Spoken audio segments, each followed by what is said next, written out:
दरवाजे से बाहर करने वालों, खबरदार अगर तुमने माँ को गालियां दी, खबरदार अगर तुमने माँ को ठुकराया। इसलिए अल्लाह ने सबसे बड़ी दौलत तेरे घर में वालिदैन अता फरमाए हैं। और यार समझ लेना, तुझे दुनिया के अंदर अमीर कहने वाले बहुत मिलेंगे, जमींदार कहने वाले बहुत मिलेंगे, नेता कहने वाले बहुत मिलेंगे, मंत्री कहने वाले बहुत मिलेंगे, मगर याद रखना जब माँ बाप अपने बेटे को बेटा कह करके पुकारते हैं, वो आवाज तुझे सुनने के लिए हरगिज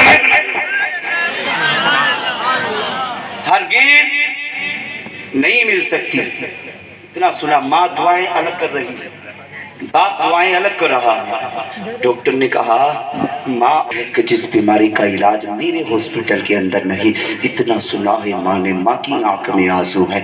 आपने सुना, बाप भी रोने लगा, लगते जिगर को उठाया है, कहा डॉक्टर फिर कोई ऐसा हॉस्पिटल बता दे जहाँ बेटे को लेकर के जा सको। इतना जब बाप ने कहा है, डॉक्टर ने कहा फला हॉस्पिटल लेकर के बेटे को चले जाओ, उससे बड़ा कोई हॉस्पिटल नहीं है। इतना कहना था, वक्त बाप ने लगते जिगर को उठाया है और उठाने के बाद लेके पहुंचा उस हॉस्पिटल के अंदर। और जाने के बाद में डॉक्टर से कहता है डॉक्टर बेटा बड़ा बीमार हो गया है, जल्दी से बेटे का इलाज किया जाए। जैसे ही डॉक्टर ने देखा है, अब मशीनें वहां भी बता रही हैं कि जिगर खराब हो चुका है, दिल खराब हो चुका है, गुर्दे खराब हो चुके हैं, दिमाग काम नहीं कर रहा है। जैसे ही डॉक्टर की मशीनें ने इतना बताया, अभी डॉक्टर कहता है कि बेटा बड़ा बीमार हो गया है, इतना बीमार करके लेकर के आए हो। बाप ने कहा यार डॉक्टर कैसी बात करता है, जिस दिन बेटे की पहली आह निकली थी उसी दिन से हम बेटे को लेकर के इधर उधर जा रहे हैं, कहीं से शिफा नहीं मिल पा रही है। इतना जब डॉक्टर ने सुना है तो बाप ने कहा था डॉक्टर जल्दी से कोई ऐसी दवा लगा दो कि जिससे बेटे को आराम मिल जाए। अगर बेटे की खातिर जमीन बेचनी पड़ेगी तो बेच सकता हूँ, घर बार बेचना पड़ेगा बेच सकता हूँ, तो चाहे अगर बाप को अपनी जिंदगी देनी पड़ेगी तो देने के लिए तैयार है, मगर डॉक्टर जल्दी से ऐसी दवा लगा दे जिससे बेटे को आराम मिल जाए। अब डॉक्टर ने मशीनें लगा दी हैं, अब वो भी टेबलेट दे रहा है, दवाई पे दवाई दे रहा है, बोतल पे बोतल चढ़ा रहा है। अब जानते हो मशीनें बता रही हैं जिगर भी खराब हो चुका है, दिल भी खराब हो चुका है, गुर्दे खराब हो चुके हैं, दवाई पे दवाई दी जा रही है। एक हफ्ता गुजरा है, 2 हफ्ते गुजरे हैं, 3 हफ्ते गुजरे हैं, यहाँ तक के कई दिन गुजर गए हैं। फिर डॉक्टर ने अपने हाथ को उठाया है और उठाने के बाद ने कहा है कि आप बेटे के अंदर इतनी बीमारी बन चुकी है जिस बीमारी का इलाज हमारे हॉस्पिटल में नहीं है, कि आप बेटे को लेकर के घर वापस चले जाओ। इतना सुनना था, चचा दरवाजा डॉक्टर के करीब खड़ा है, चचा ने सुना है, चचा की चीख निकल गई है। फिर बाप को खबर पहुंची है कि डॉक्टर ने कहा है बेटे के बचने की उम्मीद नहीं है, बेटा कुछ दिन का मेहमान है,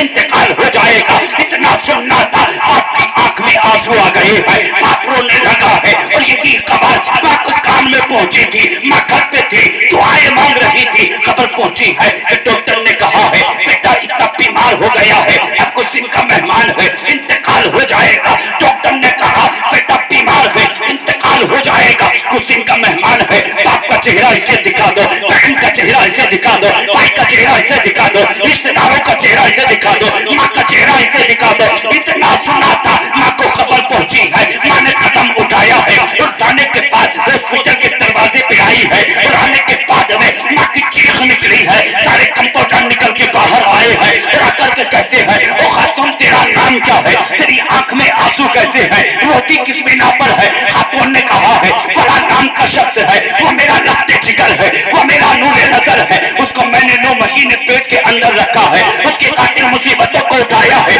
उसकी खातिर परेशानियों को उठाया है, मैंने उसे खूने जिगर पिला करके पाला है, मैंने उसकी परवरिश की है, इसलिए वो लहते जिगर है। अगर रात की तारीकी के आलम में, ठंडी हवाओं में, ठंडी फजाओं में कितने एक मर्तबा भी माँ से कहा और माँ मुझे पानी चाहिए, तो मैंने उठ करके पानी पिलाया है। इतना कहना था, राघव पटल कहते हैं जरा नाम तो बता दे कि फला नाम का मरीज कोई है। माँ की कलाई को पकड़ा है और पकड़ने के बाद कंप्यूटर लेकर के पहुंचे हैं लगते जिगर के करीब, और जाकर के बेटे के करीब माँ को खड़ा कर दिया है। माँ की आंख में आंसू है, बेटा भी रो रहा है, माँ भी रो रही है। लक्ष्मण ने कहा और लगते जिगर जरा इतना तो बता दे तेरे चेहरे पे मुरझाहट कैसी है, जरा इतना तो बता दे तुझे क्या हो गया है। बेटे ने कहा माँ तेरी आंख में आंसू कैसे है। माँ कहती है ओ बेटे मुझसे छुपाने की जरूरत नहीं है, इसलिए डॉक्टर ने कहा है तो कुछ दिन का मेहमान है, इंतकाल हो जाएगा।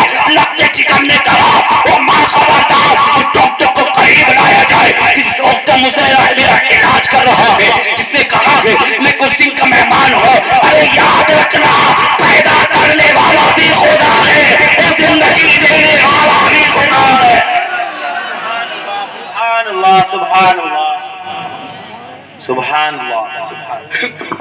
नारे तकबीर, नारे तकबीर, नारे रिसालत, नारे रिसालत, मसलक आला हजरत, नारे तकबीर। कहा डॉक्टर मेरे करीब लाया जाए डॉक्टर को। डॉक्टर करीब आया और डॉक्टर से कहा, डॉक्टर तू कहता है मैं कुछ दिन का मेहमान हूं। कहा तुझे मालूम नहीं, पैदा करने वाला भी खुदा है, जिंदगी देने वाला भी खुदा है। बेशक जिंदगी देने वाला भी खुदा है। आवाज सही करें, जिंदगी देने वाला भी खुदा है, खुदा है।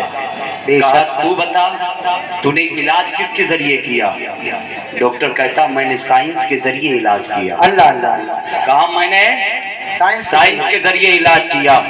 कहा देव तेरा साइंस कहता है मैं कुछ दिन का मेहमान हूँ, मगर यार अब मैं मुस्तफा के फरमान के मुताबिक इलाज करूंगा। बोलो सुभान अल्लाह, सुभान अल्लाह। जितने दीवाने बैठे हैं माँ के मचल के बोले सुभान अल्लाह।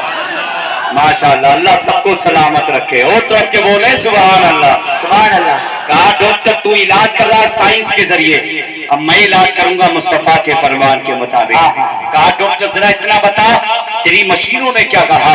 डॉक्टर कहता है मशीनें कह रही हैं तेरा जिगर भी खराब हो चुका है, तेरा दिल भी खराब हो चुका है, तेरे गुर्दे भी खराब हो चुके हैं। अब मशीनें बता रही है तू कुछ दिन का मेहमान है, इंतकाल हो जाएगा, रब को प्यारा हो जाएगा। अब जैसे ही इस नौजवान ने इतना सुना है, ये नौजवान कहता है जाइन डॉक्टर जरा तूने साइंस के जरिए इलाज किया है, अब देख मैं फरमान के मुताबिक मुस्तफा के इलाज करूंगा। इतना कहना था मैं दरवाजे से लग कर के आंखों से आंसू बहाने लगी है, मां रो रही है और चचा भतीजे के करीब खड़ा है। अब भतीजे ने चचा से कहा और चचा जानते हो ये खातून कौन खड़ी है? चचा ने कहा हाँ मैं जानता हूँ ये तेरी माँ है। कहा चचा ये मेरी माँ है, इसी माँ ने तो मुझे 9 महीने पेट के अंदर रखा है, मेरी खातिर मुसीबतों को उठाया है, मेरी खातिर परेशानियों को उठाया है। चचा एक काम करोगे? चचा ने कहा बता भतीजे मैं तेरी हर ख्वाहिश को पूरा करूंगा, इसलिए तू अल्लाह को प्यारा हो जाएगा। कहा चचा खबरदार अपनी जुबान को बंद कर लो, जरा इतना बताओ तुम मुस्तफा का कलमा पढ़ते हो? चचा ने कहा हाँ मैं मुस्तफा का कलमा पढ़ते हो। कहा जब मुस्तफा का कलमा पढ़ते हो तो तुमने कैसे भरोसा कर लिया है डॉक्टर के जुमलों पे? कहा चचा अब देखो मैं मुस्तफा के फरमान के मुताबिक इलाज करने जा रहा हूँ। इतना कहना था चचा से भतीजे ने कहा और चचा ये खातून जो खड़ी है ये मेरी माँ है, इसी के कदमों के नीचे जन्नत है। आका फरमाते हैं माँ के कदमों के नीचे जन्नत है। चचा एक काम करोगे?